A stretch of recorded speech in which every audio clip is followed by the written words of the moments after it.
and 244 Spitfires. You can see those completely alone.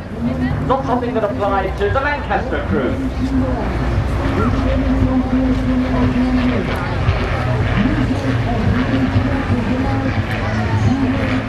The Lancaster evolved from the twin-engine Manchester aircraft that had the right look about it, but not enough engines, was underpowered. So with the completion of 4 Merlin engines, that made the Lancasters a formidable bombing You can't save the options because I have to keep changing the shutter speed. It's ironic that it was the same year that the Lancaster arrived on the historic aircraft flight.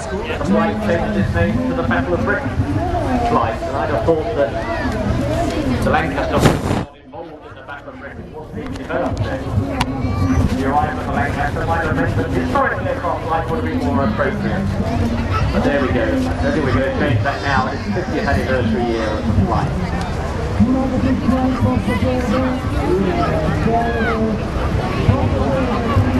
There you can see that huge canvas bomb bay open.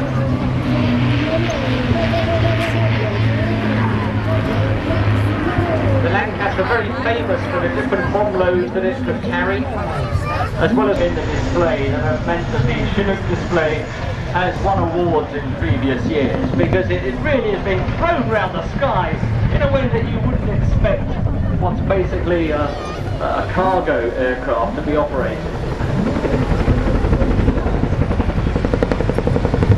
And we haven't got a Harrier here this year, but we have got a Chinook doing the bow that we're used to seeing from the Harrier.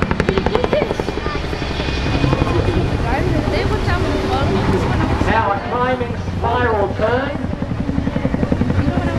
It's very rude to turn your back on us, you know. Come on, come back round again. The aircraft has a top speed of 185 miles an hour. It's really just like a tumbling sycamore leaf, isn't it?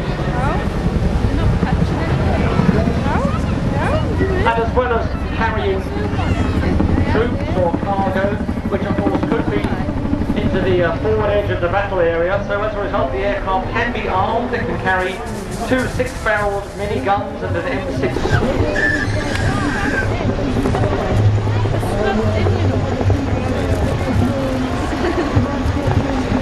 Do give him a wave, that's right, he's waving there.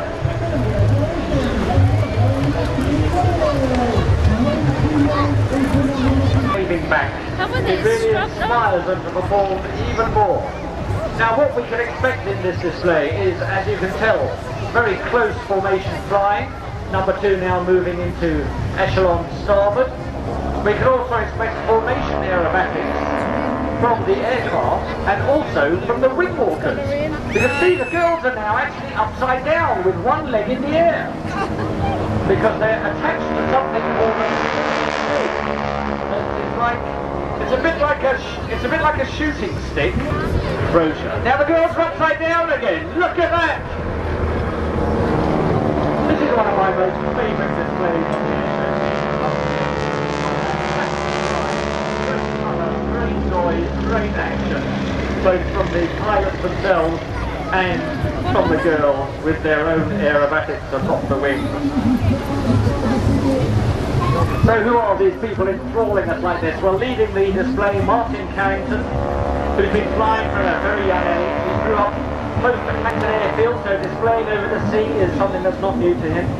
He was fascinated by vintage aircraft, and he was parallel with the wings. So he persuaded local pilots to take an aeroplane hanging on that big propeller, top rolling, and then continuing to roll down on the 45-degree line. Land again, because that disappeared about 10 feet. Now, putting up the lift to loop the loop, but watch just what happens at the top of the manoeuvre. Over the top he goes, arms skywards, and then look at that. And the aircraft tumbles nose over tail. But if you're not, normally they park them up to the side next to where all them like sort of prop planes are.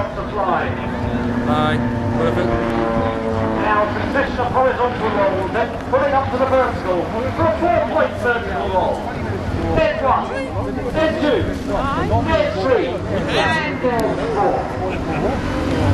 Now pulling the spin, and the secret of success is to make sure you're coming out of the manoeuvre in the same direction as when you go into it. Now let's see a vertical flick roll. There he goes. What about the Euro? Turn. So climbing vertically, keeping the aircraft The Euro straight, fighter, can you not see it? then kicking the rudder in, closing the throttle. In fact, it's going round not once, but 1.5 times, twice in fact. Now you've seen aircraft loop the loop. You may have seen aircraft rolling as well. What Will's doing now is looping the loop and rolling while he does it. A cockpit, a flurry of arms and legs, and he pulls and pushes +7 and -7G in what's probably one of the most difficult aerobatic manoeuvres to fly accurately. But Will carries it out superbly. Both aircraft are now going to power try and carry out one of the most daring moves of the whole display. As soon as they reach 300 feet, they'll go head to head at 90 degrees nose down, pass within feet of each other, as they accelerate down to 100 feet and turn away from the ground. In a new colour scheme this year, one which I think is particularly striking.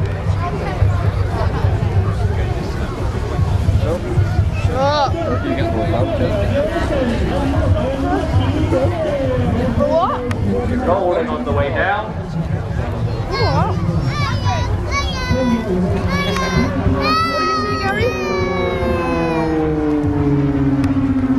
Now if you're thinking it's got a propeller on the front, but it sounds like a jet.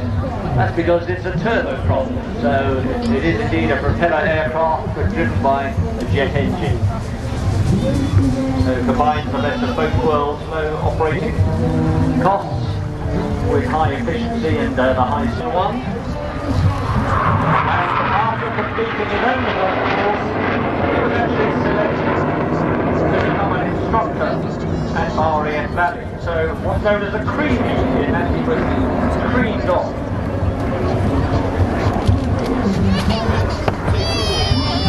This walk is from number 208 Squadron.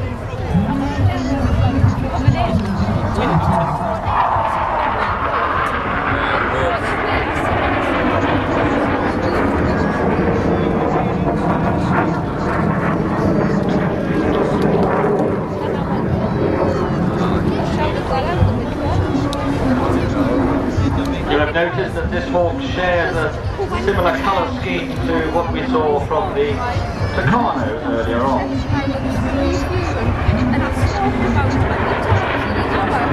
Because it was like 2 hours from there to essentially I left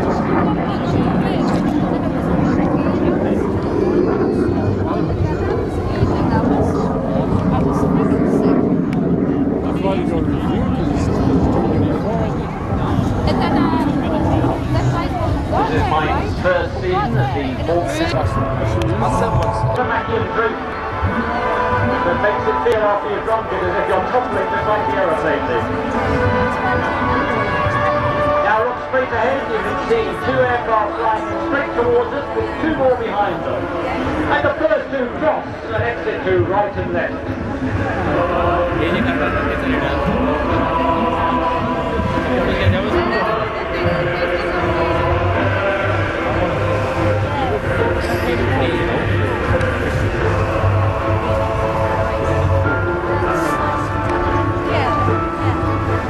Now the 2 singletons head off at low level, look at display centre at high level. We've got 2 aircraft flying in towards us. As they start their dive, they'll pull up into a shape that we'll see later on from the red arrows as well.